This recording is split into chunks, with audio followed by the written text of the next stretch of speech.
신약의 역사서 사복음서와 이제 사도행전을 가지고 우리 이제 신약 전체 예수님의 이 땅에 오셔서 그 발자취를 함께 따라가고 또 그분이 십자가에 죽고 부활하신 후에 우리에게 성령을 보내주셔서 이 사도들을 통해서 어떻게 이 말씀을 땅 끝까지 전파하는지 우리는 지금 예수님과 이 땅에 오신 그 하나님, 왕이신 그 하나님, 그분의 손을 붙잡고 함께 이 갈릴리 사역에 동참했고 또 십자가 현장에 동참했습니다.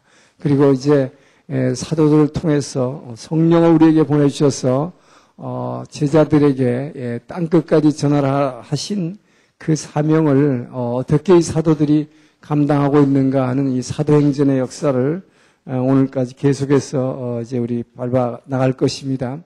이 성경의 역사서 구약부터 시작해서 우리는 역사서를 붙들고 지금 성경 전체의 맥을 잡고 있습니다. 이 역사서의 결국 중심 사상은 한마디로 십자가입니다. 하나님의 계획은 결국 이 십자가라는 하나의 중심 사상을 가지고 이 하나님의 계획을 가지고 우리 모든 인류가 창세 이래 타락한 우리를 어두움 가운데에서 귀한 빛으로 불러내시는 일을 그 사역을 해나가시는데 그 중심에 있는 것이 십자가입니다. 그렇기 때문에 구약 내내 바로 이 십자가를 감당하실 하늘나라의 왕이신 아들을 보내주겠다는 메시아를 보내주겠다는 약속을 끊임없이 약속하셨고 그 약속에 따라 그 왕을 이 땅에 보내셨고 이제 지난주에 우리 본 대로 그분이 십자가를 감당하심으로 죽기까지 아버지의 그 계획에 복종하심으로 이제 그분의 섭리가 이 땅에서 부분적으로 이루어진 것입니다. 부분적이라 하면 예수님께서는 십자가에서 다 이루셨다 하므로 우리의 죄를 다 용서해 주셨지만 우리가 이 땅에서 회개하고 세례받는 것 이것만으로서 끝나는 것이 아니라 회개하고 세례받고 예수를 믿음으로 말미암아 구원을 얻은 것입니다. 할렐루야. 자, 우리는 그 구원을 이루었지만 이제 성경은 우리에게 그 구원 얻은 백성들이 또 어떻게 살아가야 될 것을 우리에게 이야기하고 있는 것입니다.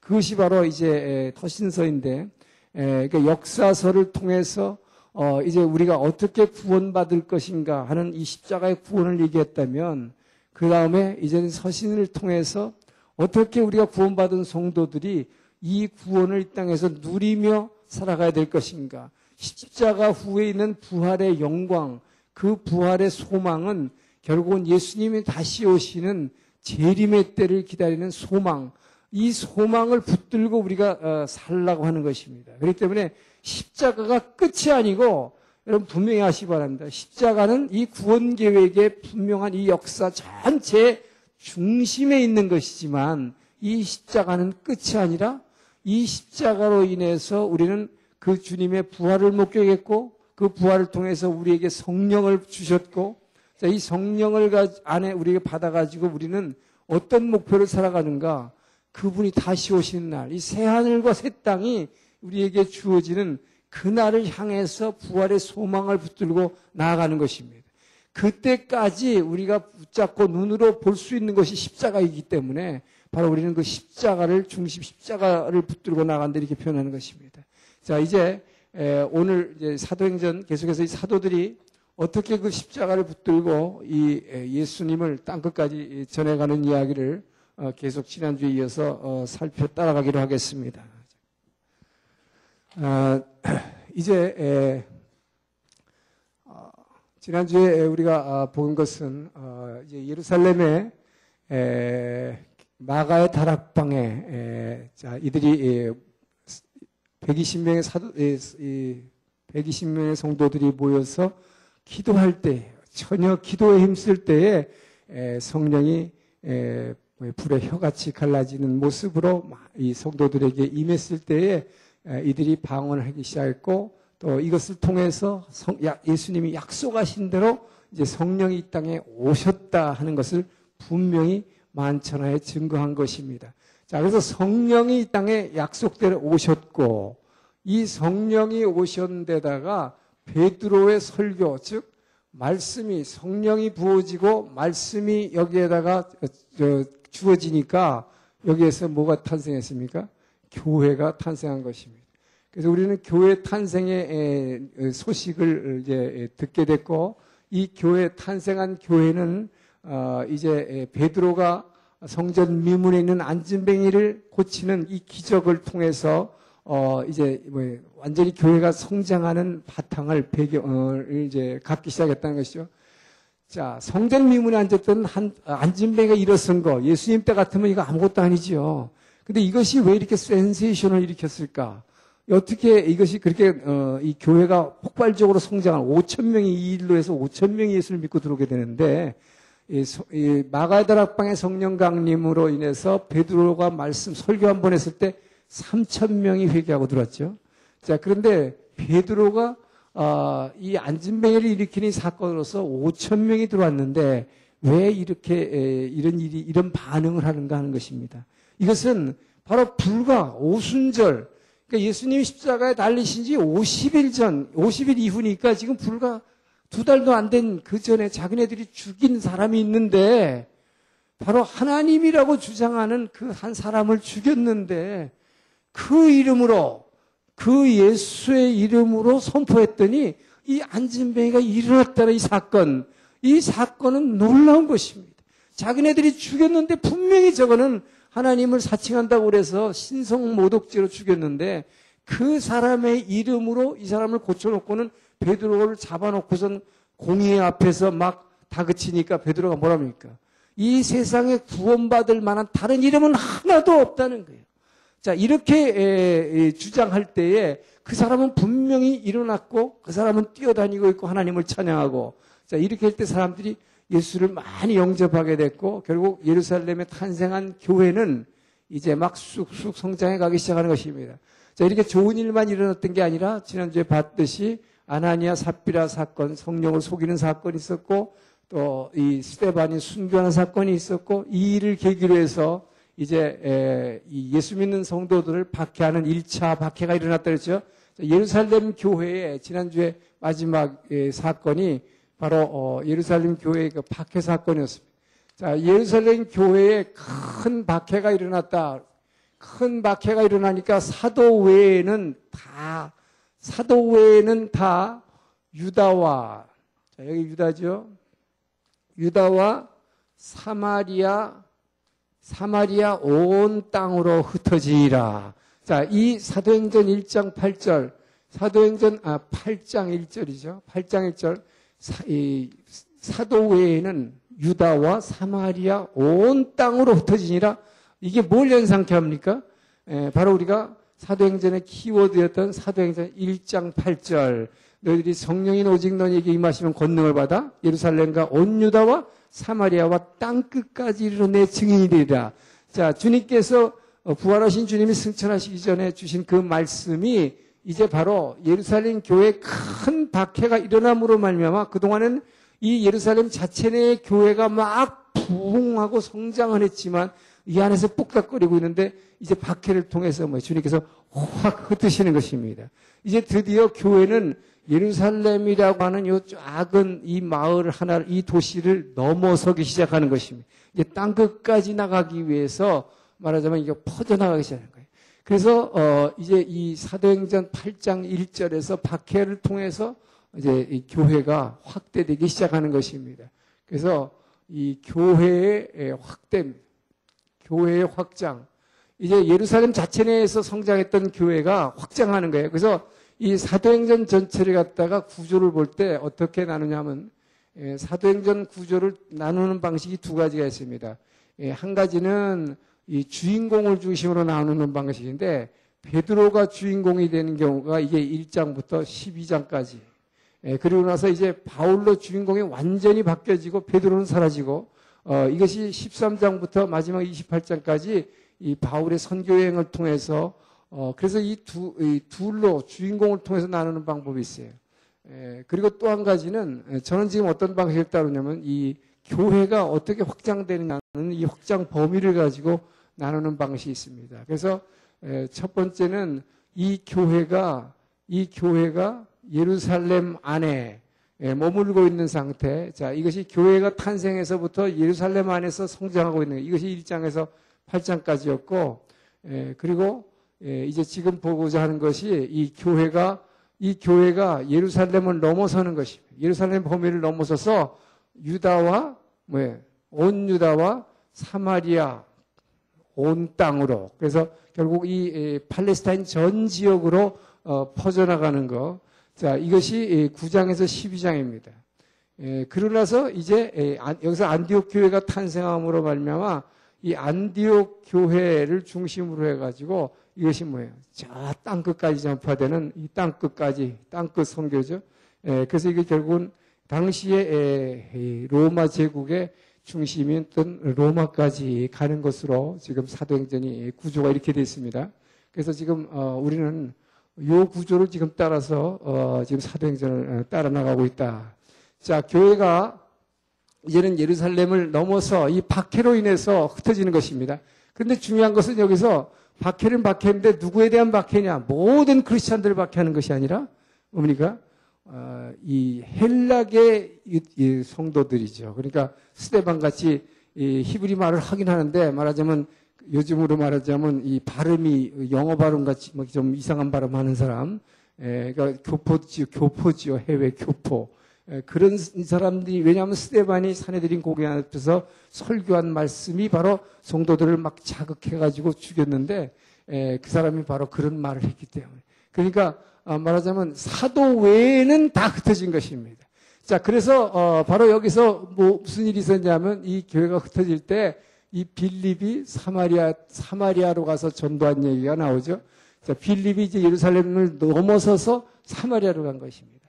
자, 그래서 사마리아에서 시몬이라고 하는 마술사에게 세례를 주는 이야기가 나오고, 그리고 나니까 드디어 뭡니까? 사도들은 흩어지진 않았지만, 이제 베드로와 요한, 이 베드로와 요한 커플도 사마리아에서도 하나님의 말씀을 받았다. 예수의 복음을 받았다는 소식을 듣고, 저들이 나가서 이제 성령 세례를 주기 시작하는 이야기가 나오죠.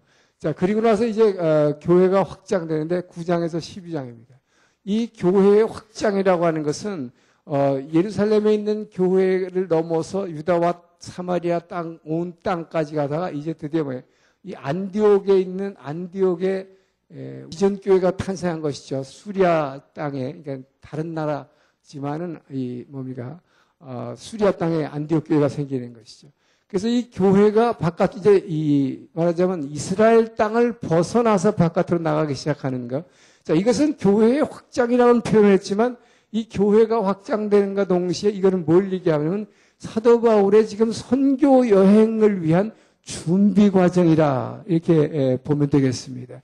결국은, 지금 이 사도행전을 쓰고 있는 누가의 입장에서는 이렇게 이 기록을 조직을 하고 있는 걸 보고 있어요. 결국 주인공인 바울, 이 누가는 너무나도 바울을 존경했고 아주 깊은 존경심과 경외감으로 바울을 따라다녔습니다. 그런데 참 누가가 훌륭한 것은 그럼에도 불구하고 이 바울은 늦게 믿은 자다. 이 늦게 믿은 자, 말하자면 지난번 예수님이 포도원의 비유에서 가장 5시, 일이 다 끝나갈 무렵에 가장 늦게 포도원에 들어온 농부라는 식으로 여기서 설명을, 말은 안 하고 있지만 이제 베드로와 바울을 그렇게 비유하는 것을 보게 됩니다. 그래서 제일 먼저 여기서 나오는 사건이 이제 사도행전 9장에 보면 사울의 회심 사건이 나오게 되죠. 이 사울의 회심을 사도행전 9장에서 얘기하는데 여기에서 똑같은 이 지면에다가 누가는 사울의 회심과 동시에 지금 이 베드로의 사역을 여기다가 기록함으로써 이 두 사람이 어떻게 지금 차이가 나는 것을 여기서 이야기하고 있어요. 말하자면 사울은 이제 막 그동안에 막 지금 박해가 원인이 뭡니까? 스데반의 순교인데 스데반을 순교를 하게 한 데 있어서 결정적 역할을 한 사람이 사울이에요. 그 죽음의 증인을 섰던 사람이죠. 이 사람은 이제 막 기독교를 박해하다가 예수님의 제자로 바꾸어지는 이 순간을 여기서 설명하고 있습니다. 그런데 한편으로 여기에 베드로는 얼마나 근데 대단한 사람이냐. 여기서 지금 9장에서 얘기하는 베드로가 지금 이 유다 사역을 얘기하고 있는데 요즘에 루따라는 마을이 있습니다. 루따라는 마을이 있는데 그리고 요 가운데 정도에 이제 요빠라는 도시가 있죠. 근데 이 루따라고 하는 곳에서 자기를 따르던 사람이었던 애니아라고 하는 중풍병자, 8년 된 중풍병자를 일으키는 것입니다. 이 중풍병자 일으킨다는 건 굉장한 것이죠. 이 엄청난 일을 행할 뿐만 아니라 베드로는 중풍병자를 일으킬 뿐만 아니라 어떤 일을 행합니까? 죽은 사람을 살리는 거예요. 바로 이 요빠에 있는 여제자, 자기의 여제자였던 이 다비다라고 하는 제자를 살리죠. 이 다비다라고 하는 제자를 살리는데 여러분 여기서 이걸 보세요. 베드로가 지금 우선 사울의 회심을 보기 전에 베드로가 여제자 다비다를 살렸다는 거 여러분 잘 우리가 봐야 됩니다. 예수님은 죽은 자까지도 살릴 수가 있어요. 그렇죠? 병든 자를 다 고치시고 귀신을 내쫓고 그분은 하나님 나라의 왕이시기 때문에 왕으로서 통치권을 가지고 오신 분이기 때문에 이 땅에서 그분이 명령하시면 모두가 다 순종하는 것입니다. 그게 하나님 나라가 이 땅에 왔다는 이야기가 바로 그 얘기죠. 자, 그런데 중요한 건 뭐예요? 베드로는 뭡니까? 이 예수님이 살아생전에 공생기간 동안에 세 사람의 죽은 사람을 살렸었죠. 그 세 사람의 죽은 사람을 살리는 현장에 베드로는 다 있었습니다. 다른 제자들은 두 경우에는 있었지만 제일 먼저 제일 처음에 이 나인성 과부의 아들을 살릴 때는 아직까지 제자를 네 사람밖에 택하지 않았을 때이기 때문에 다른 제자들은 없었어요. 근데 베드로는 그것까지 봤어요. 관에 지금 젊은 청년 하나가 죽어가지고 관에 사람들이 메고서 지금 묘지를 하고 가고 있는 것을 예수님이 잠깐 하고 멈춰서 이 죽은 자를 살린 것을 봤습니다. 자, 그 이래로 이 집에서 이 회당장 야이로의 딸을 살리셨고 그리고 뭐예요? 가장 엄청난 건 예수님이 십자가를 지시기 전에 나사로를 무덤 속에서 다 썩어져간 그 시체를 불러내서 일으키는 사건. 자, 이것을 복격한 베드로입니다. 자, 이 베드로는 자기 여제자가 죽었다는 소식을 들었을 때 어떻게 했을까요? 가가지고 그냥 요즘으로 말하면 장례 예배를 드려야 되는데 그렇게 하지 않았다는 거예요. 이것이 베드로의 믿음인 것입니다. 바로 주님께서 너희가 나를 믿는 자는 내가 하는 일을 행할 뿐만 아니라 나보다 더 큰 일을 행할 것이다. 할렐루야! 왜? 이것은 내가 아버지께로 가기 때문에 아버지는 이 아들의 이름을 통해서 영광 받으시길 원하시기 때문에 이제 내가 그로 감으로 너희는 나보다 더 큰 일을 할 것이다. 이 베드로는 이 말씀을 가슴에 완전히 새긴 것입니다. 이 말씀을 그대로 믿은 것입니다. 그렇기 때문에 이 베드로는 장례식을 하지 않고 그 죽은 여제자 앞에 사람들 다 내보낸 다음에 그 앞에서 무릎 꿇고 기도하기 시작한 것입니다. 얼마를 기도했는지 우리는 알 수 없어요. 그러나 그가 무릎 꿇고 기도했을 때에 그리고 나서 뭡니까? 다비다 일어나라. 바로 예수님께서 한 대로 이 예수님께서 죽은 자를 향해서 그 이름을 부르면서 일어나라고 했던 대로 이 베드로가 한 일은 뭐예요? 나사렛 예수의 이름으로 일어나라고 했을 때 이 죽은 여인이 일어나는 것입니다. 할렐루야! 바로 여러분 이 죽은 사람이 살아나는 거, 이 놀라운 일은 바로 예수 십자가로 말미암아 우리에게 주신 너무나도 엄청난 특권인 것입니다.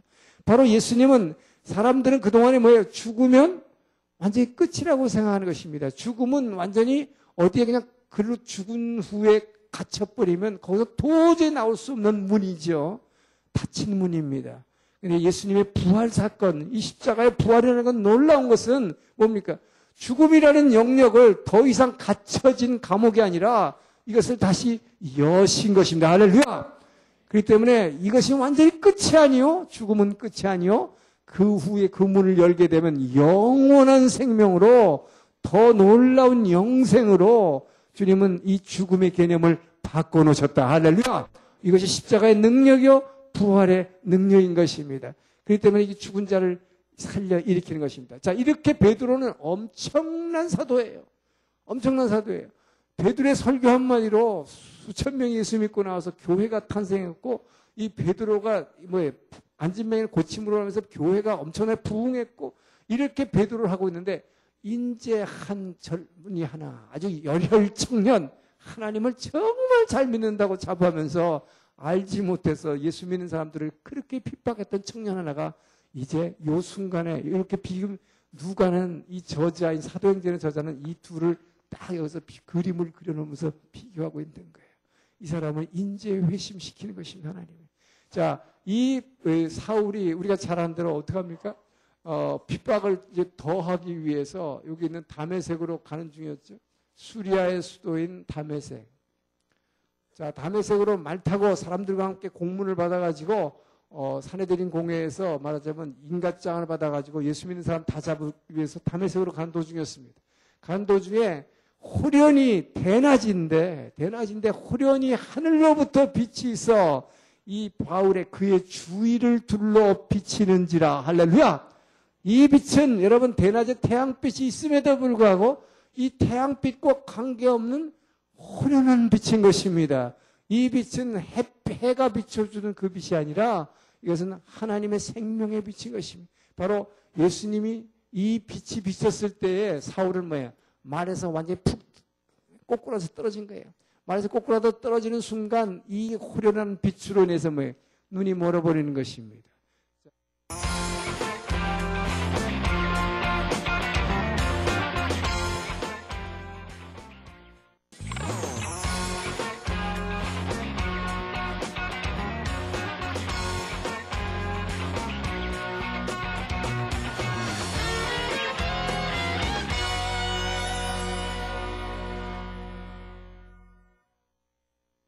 이 사울이 우리가 잘 아는 대로 어떻게 합니까? 핍박을 이제 더하기 위해서 여기 있는 다메섹으로 가는 중이었죠. 수리아의 수도인 다메섹. 자, 다메섹으로 말 타고 사람들과 함께 공문을 받아가지고 사내들인 공회에서 말하자면 인가장을 받아가지고 예수 믿는 사람 다 잡기 위해서 다메섹으로 간 도중이었습니다. 간 도중에 호련히 대낮인데 호련히 하늘로부터 빛이 있어 이 바울의 그의 주위를 둘러 비치는지라. 할렐루야. 이 빛은 여러분 대낮에 태양빛이 있음에도 불구하고 이 태양빛과 관계없는 호련한 빛인 것입니다. 이 빛은 해가 비춰주는 그 빛이 아니라 이것은 하나님의 생명의 빛인 것입니다. 바로 예수님이 이 빛이 비쳤을 때에 사울은 말에서 완전히 푹 꼬꾸라서 떨어진 거예요.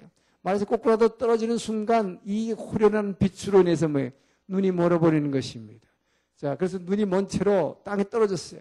그때 하늘로부터 음성이 있어 가라사대, 이 음성은 여러분 성경에 우리 예수님 때도 그랬지만 하늘로부터 음성은 이 당사자만 들으라고 주는 음성이 아니에요. 다 들었다고 그랬어요.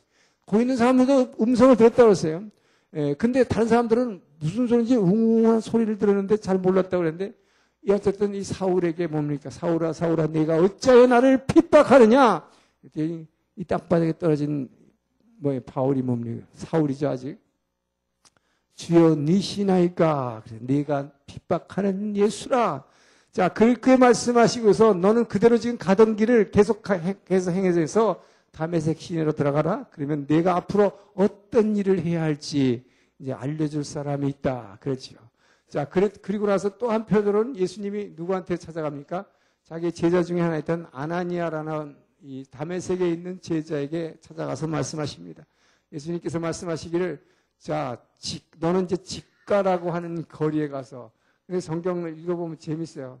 저는 직가라는 거리가 거리 이름이 무슨 직가라는 발음이 있는 줄 알았어요. 이게 스트레이트라고는 영어 성경에 보면 그야말로 직선으로 된 거리라는 뜻인데 이거를 한자로 번역하면서 직가라는 거리에 그렇게 했더라고요. 직가라는 데로 가서 거기 가면 유다 사람이 사는 집이 있는데 그 집에 사울이라는 청년이 와 있을 텐데 그 사람에게 네가 안수해줘라. 자, 그럴 때 아나니아가 뭐라 그래? 아, 그 사람은요. 그 사람은 우리를 엄청나게 핍박하는 사람인데요. 어떻게 그 사람을 안수합니까? 예수님께서 뭐라 그래요? 이 사울을 택한 그 이제 사명을 말씀하시는 것입니다. 자, 그는 어떤 사람이냐? 내가 택한 그릇이다. 내가 뭘 위해서 택한 그릇인가? 그는 바로 이방인과 이 세상의 임금들과 그리고 이스라엘의 자손들을 갖다가 자손들에게 내 이름을 전파하기 위해서, 자, 예수님의 이름을 전하기 위해서 택한 그릇이다. 이렇게 말씀하십니다. 그러면서 그가, 여러분 이걸 알아야 돼요. 사울은 그동안에 뭡니까? 예수 믿는 자를 엄청나게 핍박했습니다.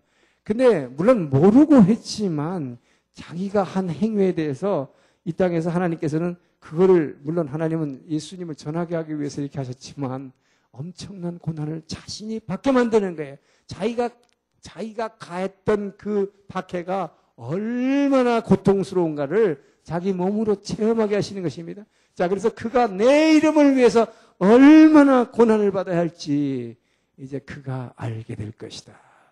자, 이렇게 했을 때 아나니아가 안수함으로 말미암아 바로 바울은 뭐예요? 비늘 같은 게 이렇게 끼어가지고 눈이 멀었다 해서 안 보였다 그랬죠? 자, 이것이 벗겨지면서 이제 사흘 동안 아무것도 먹지도 못했고 눈을 보지도 못하다가 이제 아나니아의 안수로 일어나게 된 것입니다. 눈을 뜨게 된 것입니다. 자, 그러면서 이 이후의 일에 대해서 사도행전은 기록하고 있지 않습니다. 그러나 사도 바울이 갈라디아서를 통해서 보게 되면 자기가 이후에 어떻게 했다고 되냐면, 자, 사도 바울이 어떻게 여러분 이렇게 해서 그동안에 그렇게 예수를 핍박하던 사람이 한순간에 막 핵가닥 해가지고 엄청난 사도로 변하는가. 그 과정이 어디 기록이 안 돼 있어요. 그죠? 사도행전 없습니다. 근데 갈라디아서 보면 자기가 이 일이 있은 후에 어디로 갔다 그러냐면 아라비아로 갔다 하는 것입니다. 이 말에 저는 아주 굉장히 관심이 있어요. 왜 아라비아로 갔을까? 자기가 예수를 그렇게 그동안 박해했는데 그 예수님을 직접 정말 인카운터, 예수님을 만났어요. 근데 그것도 엄청난 빛 가운데서 그분을 만나서 자기는 눈이 멀어서 아주 땅바닥에 떨어졌는데 그 만난 그분이 자기를 향해서 뭐라고 얘기합니까? 내가 너를 부르는데 내 이름을 온 이방인들과 임금들과 이스라엘 자손들에게 전파하기 위해서 택한 내 그릇이다. 자, 이렇게 했을 때 이가 그냥 가서 막 전도한 게 아니라 아라비아로 갔다. 이건 뭘 얘기할까요? 예수님께서 공생의 사역을 시작하기 전에 어디로 갔어요? 광야에서 40일간 금식하며 시험 받으신 것입니다. 그렇기 때문에 성경에 이 기록은 없지만 그냥 아라비아로만 갔다고 그랬는데 여기서 뭘 했겠어요? 제가 상상력을 충분히 동원해 보면 분명히 이 사람은 지금 자기가 그동안에 모든 것을 죄인인데 얼마나 죄스럽겠을까. 여러분 그 바울의 입장을 한번 생각해 봐요.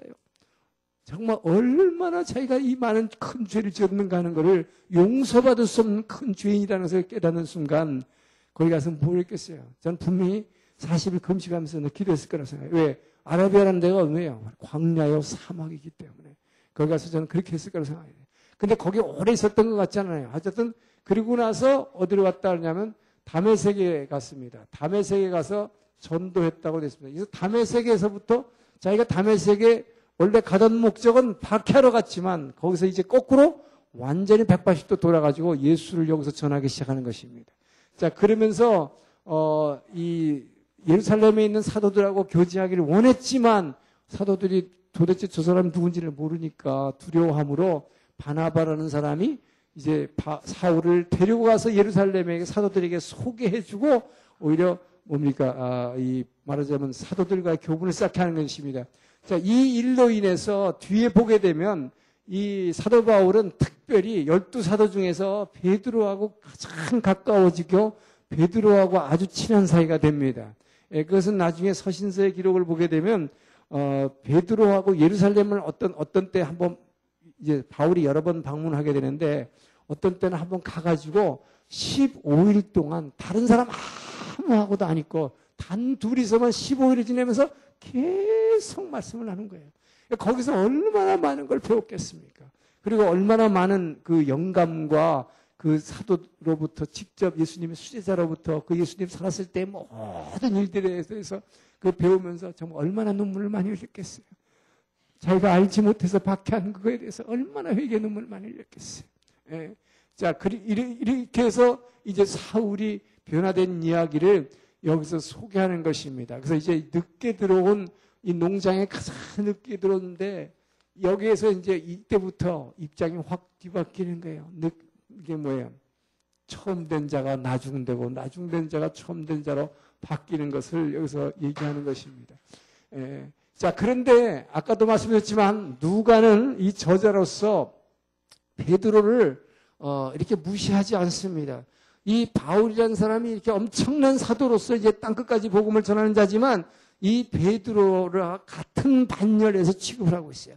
그래서 바울은 자기 서신을 통해서 계속 뭐라고 주장하냐면 베드로는 어떤 사람이냐? 베드로는 뭐야? 할례자들, 즉 유대인들을 전도하기 위해서 부른 그릇이라면 자기는 이방인들을 위해서 부른 그릇이라고 이렇게 주장을 합니다. 그런데 누가는 여기서 자기가 그렇게 존경하는 바울이지만 베드로는 유대인들만을 위해서 일한 사람이 아니다라는 걸 여기서 얘기하고 있어요. 그게 뭐냐? 바로 베드로가 누굴 만난 사건입니까? 이 고넬료와의 만남을 여기서 소개를 하고 있는 것을 보게 됩니다. 자, 그래서 이방인에게 제일 먼저 말씀을 전한 게 누구냐? 이방인에게 제일 먼저 성령 세례를 준 게 누구냐? 사도 바울이 아니라 베드로라고 하는 것이에요.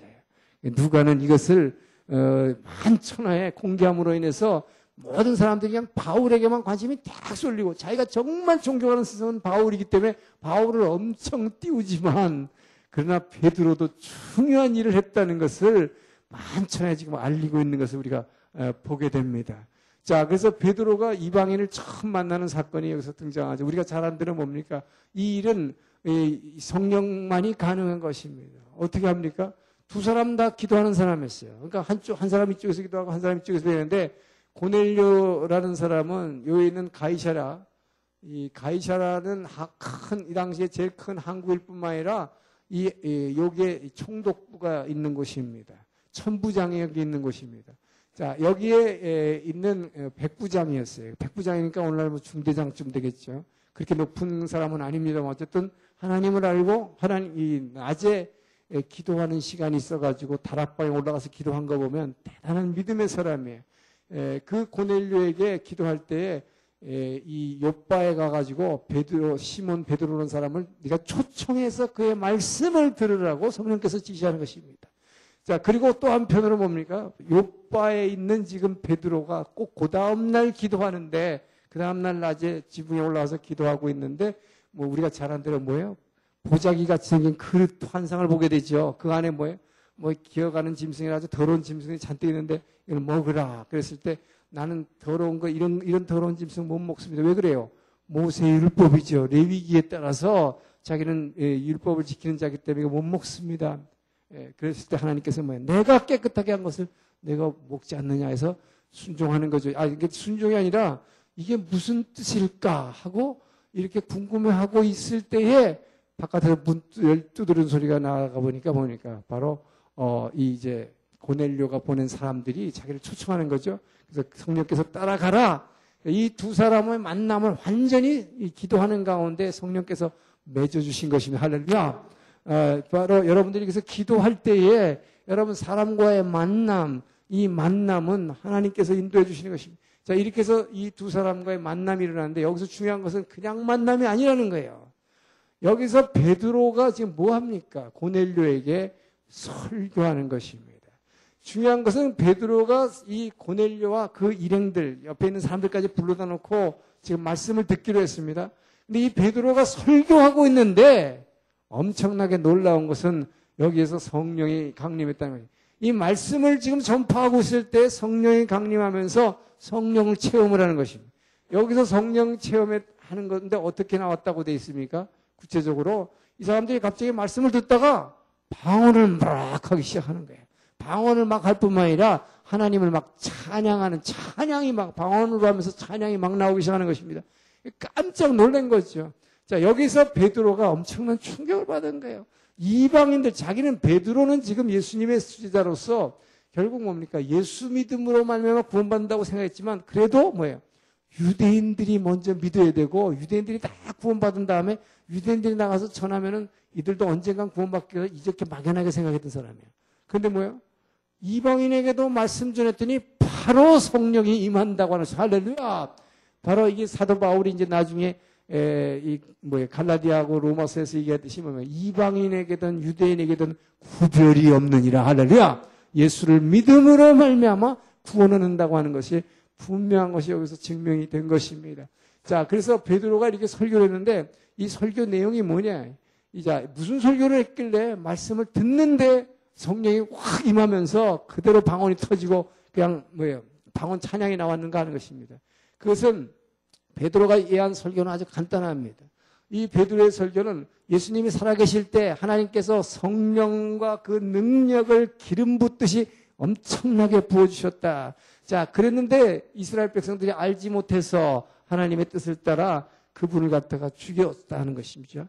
자, 그러나 그분은 죽은 자 가운데 살아나셨는데, 자, 살아나신 그 부활하신 예수님은 다른 사람을 절대 만나주지 않았다는 거예요. 여러분, 죽은 자가 아무나 불신자한테 가서 너 예수 믿어 그러면 예수 믿기 쉬울까요? 안 믿을까요? 쉬울 것 같아요, 우리 생각에. 근데 그렇게 하지 않았다는 거예요. 그래서 부활하신 주님은 안 믿는 사람이나 이런 사람한테 나타나는 게 아니라 누구한테 나타나냐? 최후의 만찬을 같이 했던 나 같은 자기 베드로죠. 제자들에게 나타났다는 것입니다. 자, 그분은 제자들에게 나타나는데 제자들에게 나타나신 그 부활하신 예수님이 뭐라고 얘기했느냐? 내 이름을 만방에 전하라고 하는 이 복음 전파하는 사명을 줬다는 것입니다. 그래서 바로 다른 것이 아니라 이 사람을 인해서 구원받는 것, 바로 그 사람이라고, 이 사람. 자, 이 사람을 인해서 구원받는 그것이다. 이 사람이라고 얘기하는 게 뭡니까? 그 예수님이 뭐예요? 하나님이시지만 사람으로 오신 이 사람을 믿음으로 말미암아 구원을 얻는다는 것, 그것을 우리에게 전하라고 하셨다는 이 말씀을 여기까지 하고 있는데 그냥 성령이 확 임하면서 이들이 성령 체험하는 것입니다. 할렐루야. 자, 여러분, 여기서 굉장히 중요한 게 있습니다. 왜 예수님은, 부활하신 주님은 보좌 앞으로 가셨습니다. 보좌 앞으로 가신 주님은 이렇게 이제 제자들을 통해서 많은 사람들에게 성령을 이렇게 막 부어주려고 이렇게 일을 하시는가 하는 것입니다. 여러분, 성령을 왜 우리에게 주신 것인가? 이것을 여기서 여러분 아는 게 굉장히 중요하다는 것입니다. 자, 여러분, 성령을 우리 안에 부어주신 이유. 우리에게 왜 이 성령 세례를 주시는가 하는 것입니다. 이 성령 세례가 왜 꼭 필요하고 왜 우리에게 이걸 주시는가? 자, 이것은 주님께서 이 최후의 만찬 때를 여러분 한번 생각해 보세요. 이 최후의 만찬 때 예수님께서는 뭐라고 이 말씀을 하셨습니까? 자, 내가 너희를 떠나는 것이 유익하니 내가 가면 하늘나라의 처소를 예비하고 이 처소를 예비하고 나면 와서 너희를 나 있는 곳에 데려가리라. 할렐루야. 여러분 우리가 육체를 벗으면, 우리가 죽으면 여러분은 어디로 데려간다는 것입니까? 보좌 옆으로 가는 것입니다. 우리는 그 하나님의 임재와 그분의 영광 가운데 하나님의 집으로 이사 갈 것입니다. 할렐루야. 여러분이 육체를 보시면 하나님 집으로 이사 가는 거예요. 그곳에는 영원한 그분의 임재와 영광 가운데 들어가는 거예요. 자, 그런데 예수님께서 그때 뭐라고 했습니까? 내 아버지 집에는 거할 곳이 많으니라. 할렐루야. 방이 많다는 거예요. 방이 많다는 거예요. 거할 곳이 많다는 거예요. 예. 자, 이 얘기는 어떻게 보면 뭐를 생각할 수 있습니까? 여러분, 예수님이요, 그 하나님은 이 땅에 오셨을 때에 그 하나님이 거처할 이 육신을 입고 우리의 모습으로 태어날 장소 하나까지도, 이 땅에 거할 장소 하나도 사람들은 그분께 내어드리지 않은 것입니다. 얼마나 여러분, 그렇기 때문에 그분이 이 땅에 왔을 때 거할 곳이 없어서 어디서 태어났어요? 말구에서. 여러분, 우리 인간들이 얼마나 하나님한테 못쓸짓을 한 것인지 여러분은 알아야 돼요. 그분은 그것을 알고 있는 분이에요. 그렇기 때문에 그 예수님은 뭐라고 얘기합니까? 제자들한테. 그러나 너희들은 나를 그렇게 대접했지만 내가 이 땅에 왔을 때 너희들은 내가 거할, 여우도 굴이 있고 새도 둥지가 있지만 인자는 머리 둘 곳이 없다고 한 거 아니에요? 우리 주님은 이 땅에서 거할 곳을 우리가 드리지 않았어요. 그것을 너무도 잘 아시는 주님은, 그러나 아버지의 집에는 너희가 거할 곳이 많다. 할렐루야. 그렇기 때문에 내가 그곳을 먼저 예비해서 너희를 데려가겠다 약속하신 것입니다. 자, 그래서 우리는 육체를 벗으면 그 영원한 그곳으로 가게 돼 있어요. 자, 그런데 여러분 지난번에 뭐라 했습니까? 에베소 2장 6절에 보면은 자, 그 예수님이 십자가를 지고 부활하셨을 때 어떻게 돼요? 아버지께서 이 예수님 아들이 부활하실 때 또 함께 일으키사 여러분과 나를 성도들 어떻게 따랐어요? 보좌 옆에 앉히셨으니 할렐루야. 여러분 그 예수님이 부활하실 때에 여러분과 나는 아직 이 세상에 태어나지도 않았지만 우리 성도들의 진짜 우리의 참 생명, 우리의 생명은 이미 뭐예요? 그분이 부활하실 때에 보좌 옆으로 옮겨졌다. 할렐루야. 자, 보좌 옆에 여러분이 그렇기 때문에 여러분의 우리의 진짜 생명은 예수님이 보좌 옆에 이미 갖고 계십니다. 우리의 진짜 생명 그 안에 있습니다. 자, 그렇게 되다 보니까 뭐야? 우리가 육체를 가지고 이제 부모의 몸을 통해서 태어났을 때 이 땅에 왔지만 우리의 진짜 생명이 있어 없어요? 우린 그래서 다 껍데기예요, 껍데기. 그렇기 때문에 진짜 생명이 없이 여러분 살고 있는 것 같지만 내가 뭐 하고서 뭐 대다 조깅하고 뭐 몸을 막 이거 잘 하려고 말이에요. 뭐 근육이 어쩌고 몸짱 어쩌고 하면서 뒤따고 있는데 이게 다 뭐 하는지 정말 헛되고 헛된 짓이에요. 그래서 헛된 거예요. 예? 진짜 생명은 저 위에 있는데 지금 뭐 딴짓하고 앉았어요. 그래서 예수님께서 이 땅에 와서 뭐라고 그러셨습니까? 공생기간 동안에 사람들을 보고 뭐라고 그랬어요? 불쌍히 여기셨어요. 왜 불쌍히 여기셨어요? 그랬습니까? 저들은 뭐예요? 목자 없는 양 같다. 왜? 생명이 없기 때문에 어디로 갈지를 모르는 거예요. 그때 목자 없는 양 같아서 병으로 고생하고 문제가 많이 생겨가지고 이 문제 때문에 유리하고 방황하는 양에 비유한 것입니다. 목자 없는 양 같다고 그랬어요. 그래서 그들을 불쌍히 여기신 것입니다. 자, 그래서 이제 주님 어떻게 하신 거예요, 여러분? 이 껍데기들 같은 여러분 육체가 근데 이 땅에서 지금 살고 있으면서 지잘났다고 그러고 목에다 막 힘주고 있어요. 사실상 뭐야? 나는 없는데, 진짜 나는 없는데, 진짜 나라는 생명 어디가 있어요? 보좌 옆에 있는데, 우리는 이 몸뚱아리 가지고 나라고 되게 목에다 힘주고 별짓하고 다 앉았다, 이 말이야. 자, 그렇기 때문에 이 땅에 있는 동안에 나는 진짜 없는데, 이 나가 언제 없어졌어요? 이게 바로 갈라디아 2장 20절의 고백인 것입니다. 내가 그리스도와 함께 십자가에 못 박혔나니 그런즉 이제 내가 산 것 아니요 오직 내 안에 예수께서 사신 것이라. 여러분 이 말씀, 이 고백이 어디서 나오는지 분명히 알아야 됩니다. 바로 이것이 바로 바울이 우리에게 그 신학을 통해서 서신서를 통해서 우리에게 분명히 알려주는 사실이에요. 우리의 생명은 예수님이 죽음과 동시에 성도들의 진짜 생명은 그분과 함께 십자가 죽었어요. 그렇기 때문에 그분이 올라가실 때 그 보좌 앞으로 간 것입니다. 그렇기 때문에 나는 뭐예요? 그리스도와 함께 십자가에 못 박힌. 그런즉 이제 내가 산 것 아니에요. 자, 그렇기 때문에 내가 산 것 아닌데 이 세상에서 문제는 뭐냐? 사단은 끊임없이 내가 살았다고 주장하는 것입니다. 그런 게 나와 내 것밖에 없는 거예요. 그렇기 때문에 내 진짜 생명, 하늘 보좌에 가 있는 이 생명을 대신해 준다고 우리를 속이고 유혹하고 미혹하는 영이 사단의 영임을 믿으시기 바랍니다. 그래서 사단은 우리한테 끊임없이 내가 살아야지 이러는 거예요. 자, 그래서 이것을 바로 그렇기 때문에 이것이 껍데기같이 그러니까 더 고생하고 이 도적이 온 것은 도적질하고 죽이고 생명을 빼앗으러 갔다고 얘기하는 것입니다. 그래서 내가 온 것은 뭐예요? 양으로 생명을 얻게 하고 더욱더 풍성히 얻게 하려 함이라. 할렐루야. 자, 그래서 여러분 우리는 이 육신을 벗는 날, 그 아버지 집에 가는 날 진짜 생명으로 새하늘과 새 땅이 임할 때에 그 새하늘과 새 땅에 옮겨졌을 때 우리는 예수님이 보관하셨던 진짜 생명, 그 생명을 우리 덧입을 것입니다. 할렐루야. 자, 그런데 그 전까지 지금 이 땅에 살고 있는 동안은 이걸 어떡하냐 이 말이에요. 여러분 이게 중요하죠. 자, 그래서 예수님이 십자가를 졌다는 것입니다. 예수님은 십자가를 지시고 부활하셔서 보좌 옆으로 가셔가지고 어떤 일을 하신 것입니까? 우리가 이 땅에 우리의 생명이 없으니까 양같이 목자 없는 양같이 유리하고 방황하며 고생하고 질병과 고통 가운데 있기 때문에 바로 우리에게 생명을 보내주시기를 원하셨다. 할렐루야. 그래서 뭘 보내주셨어요? 보혜사 성령을 보내주신 것이다. 할렐루야. 영원한 생명, 주 예수를 믿어야. 그러면 뭐요? 너와 내 집이 구원 얻는데 하나님이 세상을 이처럼 사랑하사 독생자를 주셨으니 누구든지 저를 믿으면 뭐야? 멸망하지 않고 영생을 얻으리라. 할렐루야.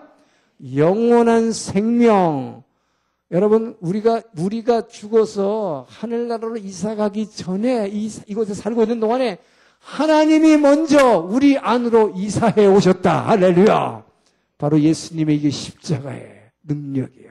십자가의 부활의 영광인 것입니다. 바로 그분이 십자가의 부활의 영광으로 인해서 보좌 앞으로 가셔서 우리에게 참 생명을 가지고 이 안으로 쑥 찾아오셨다. 할렐루야. 그분이 먼저 이사 오신 거예요. 그래서 성령을 우리 안에 부어주시는 것입니다. 할렐루야.